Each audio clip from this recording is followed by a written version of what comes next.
এটা হলো last year Lakshmi পুজোর একটা মিনি ব্লগ। লাস্ট ইয়ার পুজোতে মেয়ে বাড়িতে এসেছিল, কলকাতায় এসেছিল আর কি। তা লক্ষ্মী পুজোর দিন আমরা ঠিক করলাম যে আমরা দক্ষিণেশ্বরের বাড়ি, মানে আমার বাপের বাড়ি, লক্ষ্মী পুজো দেখতে যাব।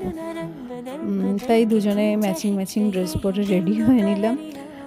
এই দেখুন বেরোতে যাব, এই সময় আমাদের ছেলেটা বরফি কেমন করছে। ও আমাদের সাজতে দেখেই বুঝতে পেরেছে যে আমরা বেরোচ্ছি, সেই জন্যই ও এরকম করছে। খুব খারাপ লাগে ওকে না আমি এরকমভাবে বেরিয়ে যেতে, কিন্তু কি করব, পাবলিক ট্রান্সপোর্টে যাব। যাই হোক, এবছর একটি বিশেষ কারণে আমাদের বাড়িতে পুজোটা হচ্ছে না, সেই জন্যই সুযোগ হলো দক্ষিণেশ্বরের বাড়ি লক্ষ্মী পুজো দেখার। যাই হোক, আমরা রাস্তায় কিছু ভিডিও টিডিও করলাম, একটু ফটো টটো তুললাম। আমরা ভায়া মেট্রো যাব, এই সিটি সেন্টার মেট্রো থেকে এসপ্ল্যানেড থেকে দক্ষিণেশ্বরের মেট্রো ধরে যাব। তা আমার একটু মানে টাইমিংটা দেখার খুব ইচ্ছে হলো, আমি দেখতে চাই যে কতক্ষণ লাগে টাইমটা।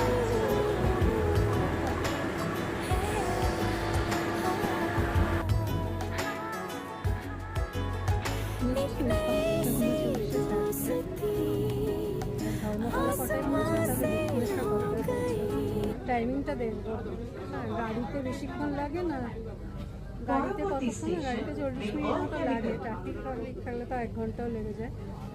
স্টেশন দক্ষিণেশ্বর, যাত্রীদের অনুরোধ করা হচ্ছে যে আপনারা এই গন্তব্যস্থলে পৌঁছে গেলাম, 40 মিনিট মতো লাগলো, বাড়ি পৌঁছে গেলাম।